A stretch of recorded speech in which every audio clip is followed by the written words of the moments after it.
चीनच्या रिअल इस्टेटमध्ये मागच्या काही वर्षापासून आर्थिक क्रायसिस असताना, रिअल इस्टेटचे क्रायसिस आलेले असताना तरी देखील चीन उभा का आहे या गोष्टीचा आपण आढावा घेणार आहोत आणि सुरुवातीपासून सगळं काही व्यवस्थित समजून घेण्याचा प्रयत्न करणार आहोत.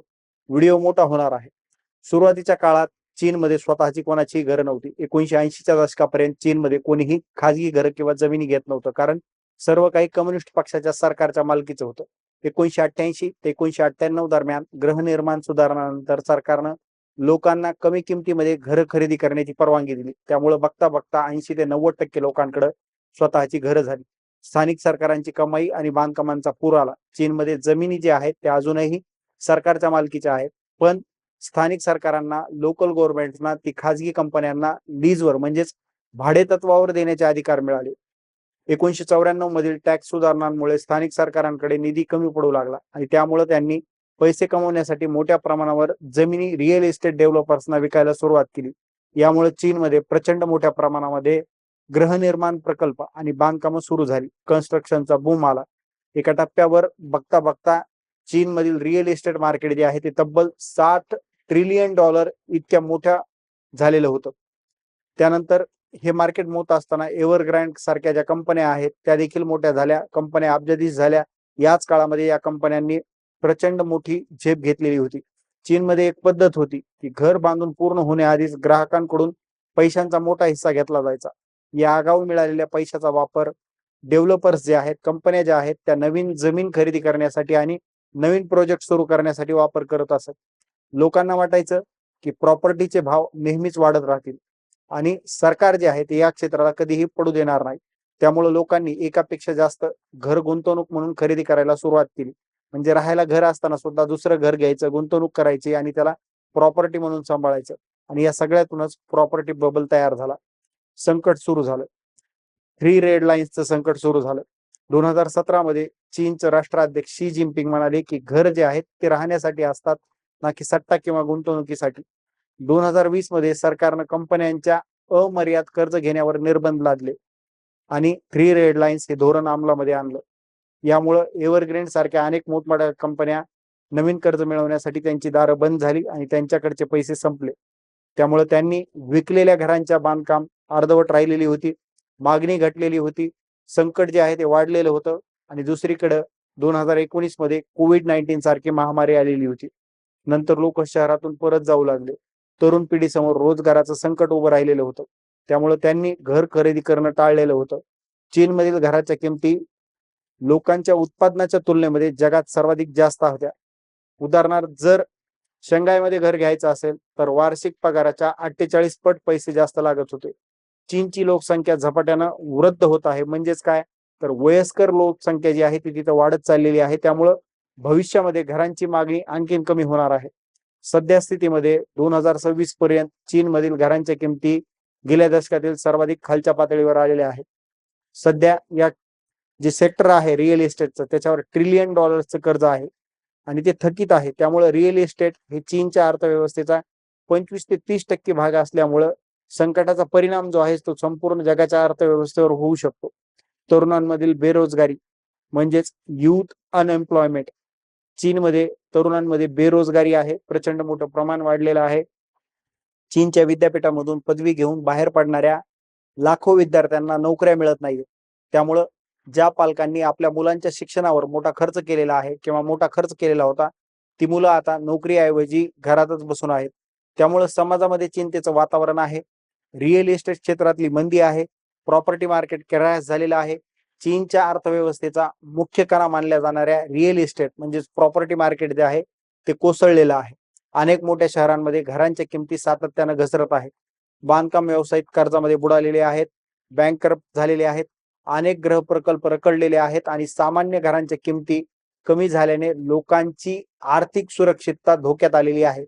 लोकांचा खर्च कमी आणि बचतीवर भर जास्त झालेला आहे, ज्याला इंग्रजीमध्ये लो कन्झ्युमर स्पेंडिंग असं म्हणतात.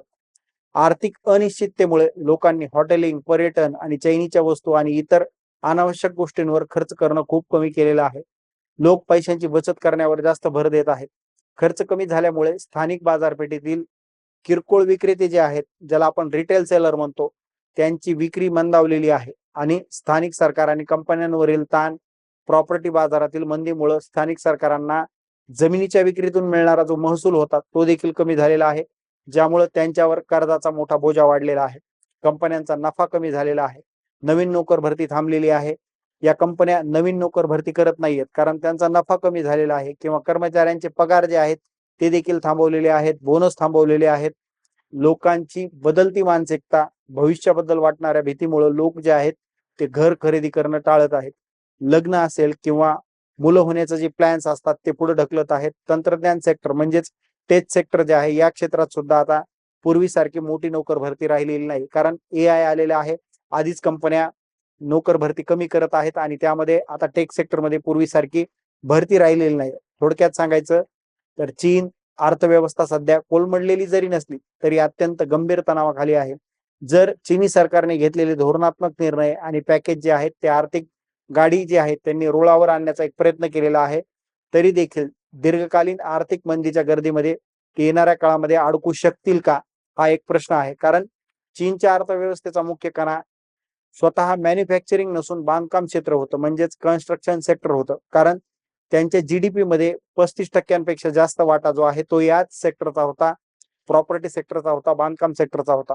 त्यामुळं चीनमध्ये लोक जे आहेत ते पैसे आंतरराष्ट्रीय बाजारामध्ये गुंतवू शकत नसल्यामुळं बहुतांश नागरिक काय करायचे तर तिथले बहुतांश नागरिक सगळी जी आपली जमा संपत्ती आहे ती रिअल इस्टेटमध्ये गुंतवायचे. एखादं घर राहिला असताना सुद्धा दुसरं घर घ्यायचे आणि अशा परिस्थितीमध्ये चीनमधील रिअल इस्टेटचं मार्केट जे आहे ते गेल्या अनेक वर्षापासून डाऊन झालेलं आहे. जेव्हा एव्हरग्रेड सारखी जी मोठी कंपनी आहे चीनमधली रिअल इस्टेट मधली ती बुडाली तेव्हा संकट सुरू झालेलं होतं. अनेक लोकांनी प्लॉटसाठी आधीच पैसे भरलेले होते, परंतु कंपन्यांनी बांधकाम पूर्ण न केल्यामुळं लाखो सामान्य कुटुंबांचं नुकसान झालेलं आहे.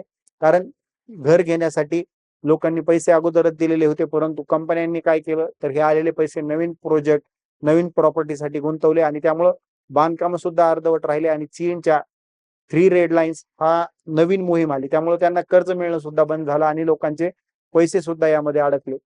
चीनने स्वतःला या सगळ्यामधून कसं सावरलेलं आहे. रिअल इस्टेट क्षेत्रात कोलमडल्यानंतर सुद्धा चीनचा GDP 5% वर वाढत आहे. याची कारण काय आहेत? याची कारण म्हणजे राष्ट्राध्यक्ष शी जिनपिंग यांनी बँकेचं कर्ज बांधकाम क्षेत्राकडून ते वळवून घेतलेलं आहे आणि आधुनिक औद्योगिक क्षेत्राकडे वळवलेलं आहे. म्हणजेच काय तर ऍडव्हान्स इंडस्ट्रीकडे वळवलेलं आहे. चीन आता इलेक्ट्रॉनिक कार, बॅटऱ्या, सोलर पॅनल आणि ड्रोन सारख्या भविष्यातील तंत्रज्ञानावर मोठी पैज लावलेली आहे. स्थानिक सरकारावरील कर्जाचा डोंगर म्हणजेच काय तर लोकल गव्हर्नमेंट जे आहेत त्यांच्यावर कर्जाचा डोंगर आहे. चीनमधील प्रांतीय किंवा स्थानिक सरकारांना कर गोळा करण्याचे मर्यादित अधिकार आहेत. त्यामुळे ते सरकारी जमीन बिल्डरांना विकून किंवा भाड्याने देऊन त्याच्यामधून 30 ते 90% महसूल मिळवत होते, परंतु आता ते देखील कमी झालेलं आहे. रिअल इस्टेट संकटामुळे जमिनींची विक्री आणि त्यांच्या किमती कमालीच्या घसरलेल्या आहेत, ज्यामुळं स्थानिक सरकारांचं उत्पादन जवळपास निम्म झालेलं आहे. अनेक प्रांत आता इतके कर्जात बुडालेले आहेत की त्यांचं सर्व उत्पादन जे आहे ते फक्त कर्जाचे हप्ते भरण्यामध्ये जात आहे. सरकारी कंपन्यांचं वाढतं वर्चस्व, खाजगी बिल्डर्स जे आहेत ते दिवाळखोर झालेले आहेत. त्यामुळं आता ग्राहक जे आहेत चीनमधले ते सरकारी बांधकामावर अधिक विश्वास टाकत आहेत. 2017 मध्ये सरकारी कंपन्यांकडे फक्त 20% प्रकल्प होते, जे आता 60% पोहोचलेले आहेत. परंतु या सगळ्यामध्ये सरकारी कंपन्या तितक्या कार्यक्षम नसतात आणि त्या झोंबी कंपन्या असू शकतात किंवा केवळ सरकारच्या पैशावर त्या जिवंत राहणाऱ्या कंपन्या असतात. आणि यामुळे येणाऱ्या काळामध्ये हा धोका असतो, ज्यामुळे भविष्यात नफा न देणारे मोठे प्रकल्प उभे राहू शकतात. शहर, लोकसंख्येचा फरक आणि बीजिंग, शांघाय यासारख्या ज्या मोठे शहर आहेत, टायर 1 सिटी जे आहेत, तिथल्या घरांच्या किमती ज्या आहेत त्या अजूनही खूप महाग आहेत. परंतु मूळ संकट जे आहे ते टायर 3 शहरांवर आहे. या शहरांमध्ये जिथं घरांचा पुरवठा जो आहे तो गरजेपेक्षा जास्त झालेला आहे. लोकसंख्या घटत चाललेली आहे, त्यामुळे तिथं घरांच्या किमती प्रचंड घसरलेल्या आहेत. निष्कर्ष काय निघतो या सगळ्याचा तर चीननं 2008च्या स्पेन सारखा संपूर्ण आर्थिक कोलमडण्याचा धोका जो आहे तो तात्पुरता टाळला असला तरी स्थानिक सरकारांचं कर्ज आणि लोकांच्या कमी झालेल्या ग्राहक विश्वास म्हणजे ज्याला आपण कंझ्युमर कॉन्फिडन्स म्हणतो यासारखी मोठी आव्हानं आज देखील चीन समोर कायम आहेत. चीनमध्ये एवढ्या अंतर्गत समस्या असताना सुद्धा तो अजूनही जागतिक महासत्ता कसा आहे. आणि नुकतंच मे 2026 मध्ये आपण सगळ्यांना पाहिलेलं असेल की अमेरिकेचे राष्ट्राध्यक्ष डोनाल्ड ट्रम्प जे आहेत ते अब्जाधीश उद्योगपतींना घेऊन बीजिंगला गेलेले होते. त्यांच्या पाठोपाठ रशियाचे राष्ट्राध्यक्ष पुतीन जे आहेत ते तातडीनं चीनच्या दौऱ्यावर का धावले, या संपूर्ण जिओ पॉलिटिकल नाट्याचा काय अर्थ निघतो, तर रिअल इस्टेट सेक्टर जे आहे ते चीनचं बुडालेलं असलं तरी चीन जो आहे तो किंग कसा राहिलेला आहे. तर चीन मधील सामान्य माणसांची घरं बुडाली, स्थानिक सरकारावर कर्जामध्ये अडकलेली आहेत, तरी देखील शी जिनपिंग यांनी एक मास्टर स्ट्रोक खेळलेला आहे. त्यांनी देशाचा पैसा विटा सिमेंट मधून काढून, कन्स्ट्रक्शन व्यवसायातून काढून न्यू 3 म्हणजेच नवीन 3 खांब जे आहेत ते चीनसाठी उभे केलेले आहेत. इलेक्ट्रिक वाहनं असतील, उदाहरणार्थ BYD ही कंपनी जी आहे ती आता टेस्लाच्या कारला टक्कर देते. इतकंच काय तर तिची विक्री जी आहे, कार विक्रीची क्वांटिटी असेल किंवा महसूल असेल, दोन्ही गोष्टीमध्ये तिनं टेस्लाला देखील मागे टाकलेलं आहे. लिथियम आयन बॅटऱ्या असतील, सोलर पॅनल असतील आणि ड्रोन्स असतील, चीनने एकाच वेळी 2 गोष्टी कशा केलेल्या आहेत. जागतिक मक्तेदारी म्हणजे ज्याला आपण ग्लोबल मोनोपोली म्हणतो, ती सुद्धा मोडीत काढण्याचा एक प्रयत्न केलेला आहे आणि त्यामध्ये चीनला यश आलेलं आहे. आज जगभरातील हरित ऊर्जेसाठी म्हणजेच ग्रीन एनर्जी मध्ये लागणारे 80% जास्त सोलर पॅनल एकटा चीन बनवतो, म्हणजे स्वतःची मोनोपोली तयार केलेली आहे. जगाला हवं असलं तरी देखील जग जे आहे ते चीनला बाजूला डावलू शकत नाही, कारण अथांग महासागर आहे, बचतीचा महासागर आहे चीनमध्ये. चीनमधील लोकांकडे खर्च करण्याचा आत्मविश्वास नसला तरी त्यांची सेव्हिंग रेट जे आहे तो जगात सर्वाधिक जास्त आहे. चीनी बँकांकडे पैशाची कमतरता नाही, फक्त ते पैसे आता घरांऐवजी हायटेक फॅक्टरीज उभारण्यामध्ये वापरले जात आहेत. याला सप्लाय साइड डॉमिनन्स असं म्हणतात. म्हणजेच अंतर्गत मागणी नसली तरी इतका स्वस्त आणि दर्जेदार माल बनवायचा की जगभरातील देशांना तो आयात करावाच लागेल, असं हे चीनचं धोरण आहे. आणि त्यामुळेच डोनाल्ड ट्रम्प जे आहेत ते जगातील सर्वाधिक मोठ्या सीईओचा फाटा, सर्वाधिक मोठ्या कंपन्यांच्या प्रमुखांना घेऊन चीनमध्ये उतरलेले होते. 2026च्या दुसऱ्या आठवड्यामध्ये अमेरिकेचे राष्ट्राध्यक्ष डोनाल्ड ट्रम्प जेव्हा बीजिंगमध्ये उतरले, तेव्हा त्यांच्यासोबत एअरफोर्स 1 विमानामध्ये फक्त राजकारणी लोक नव्हते, तर त्यांच्यासोबत $1 ट्रिलियन पेक्षा जास्त संपत्ती असणाऱ्या अमेरिकेचे दिग्गज उद्योगपती होते, कंपन्यांचे सीईओ होते, मोठमोठ्या कंपन्यांचे प्रमुख लोक होते. यामध्ये जगातील सर्वाधिक श्रीमंत व्यक्ती इलॉन मस्क देखील होते. आणि त्यांची जी फॅक्टरी आहे शांघायमध्ये टेस्लाची, तिच्या पुढच्या वाटचालीसाठी त्यांना चीनची गरज आहे, चीनी तंत्रज्ञानाच्या बॅटरीची गरज आहे. जेन्स हुआंग जे एनविडिया जगातील सर्वाधिक मोठी AI चिप्स बनवणारी कंपनी आहे, अमेरिकेनं चीनवर कितीही निर्बंध लादले तरी एनविडियासाठी चीन हा अब्जावधी डॉलरचा सर्वात मोठा बाजार आहे. त्याचसोबत या दौऱ्यामध्ये त्यांच्यासोबत ऍपलचे टिम कुक होते, ज्याचे 90% आयफोन्स आजही चीनमध्येच असेंबल होतात. याशिवाय ब्लॅक रॉक, गोल्डमॅन सॅक्स यासारख्या वॉल स्ट्रीट बँकांचे प्रमुख सुद्धा या दौऱ्यामध्ये ट्रम्प यांच्यासोबत होते. आता या दौऱ्यामागची खरी फॅक्ट्स काय आहेत, तर बिझनेस आणि व्यापार हीच खरी ट्रम्प यांची मजबुरी आहे. ट्रम्प जे आहेत ते मूळचे व्यापारी आहेत आणि त्यांना माहित आहे की चीनच्या रिअल इस्टेटमध्ये संकट असलं तरी फ्युचर टेक्नॉलॉजी म्हणजेच AI, सेमीकंडक्टर्स आणि हायटेक मॅन्युफॅक्चरिंगचे कारखाने चीनमध्येच आहेत. अमेरिकन कंपन्यांना चीनमधून पूर्णपणे बाहेर पडता येणार नाही, ज्याला आपण इंग्रजीमध्ये डिकोपलिंग म्हणतो, ते अशक्य आहे. ट्रम्प यांना अमेरिकन कंपन्यांच्या हिताचं रक्षण करायचं आहे आणि त्यामुळेच ते सगळ्यांना सोबत घेऊन चीनमध्ये पोहोचलेले होते. मोठी ट्रेड डील, व्यापारी करार करायचे आहेत जेणेकरून अमेरिकेचं नुकसान होणार नाही, हीच भावना ट्रम्प यांच्या दौऱ्यामध्ये होती.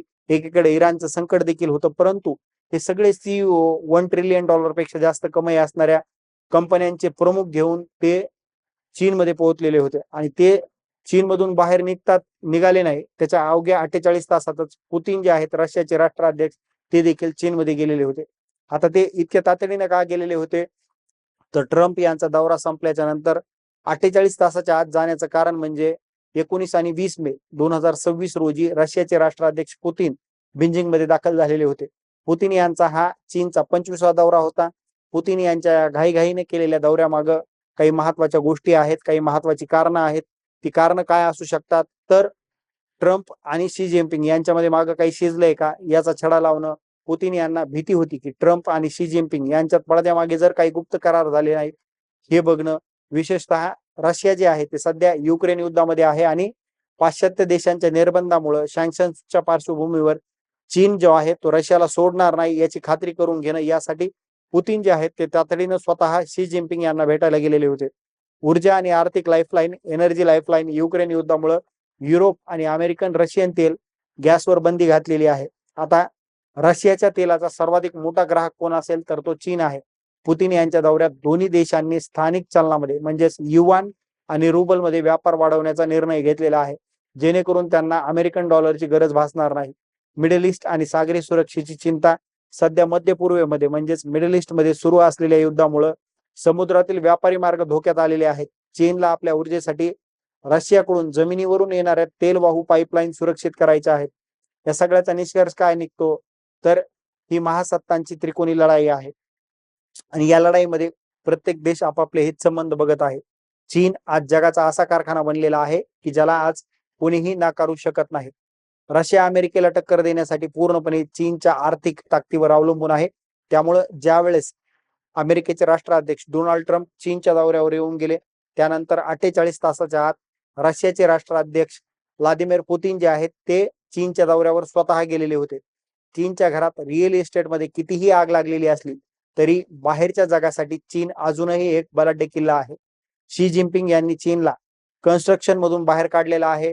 विटा सिमेंटच्या अर्थव्यवस्थेमधून बाहेर काढून भविष्यातील तंत्रज्ञानाच्या जागतिक लीडर बनवलेला आहे आणि याच ताकदीमुळे आज अमेरिका आणि रशिया या दोन्ही महासत्तांना चीनच्या दारामध्ये उभं राहावं लागत आहे. हे वास्तव कोणीही नाकारू शकत नाही. चीन संकटात असून सुद्धा जग जे आहे ते त्याच्याकडं का पाहतं, काय कारण आहेत तर चीनकडे पाहण्याची काही महत्वाची कारणं आहेत. चीनला बाजूला करून आज कोणीही चालू शकत नाही. 2026 सालामध्ये जगभरामध्ये एक विचित्र विरोधाभास दिसत आहे. एका बाजूला चीनची रिअल इस्टेट बाजारपेठ जी आहे ती अजूनही संकटातून पूर्णपणे बाहेर आलेली नाहीये. एव्हरग्रँड सारख्या मोठ्या कंपन्या ज्या आहेत त्या कोसळलेल्या आहेत. स्थानिक सरकारांवर कर्जाचा डोंगर आहे. लाखो घरांची किंमत घसरलेली आहे आणि ग्राहकांचा आत्मविश्वास कमी झालेला आहे.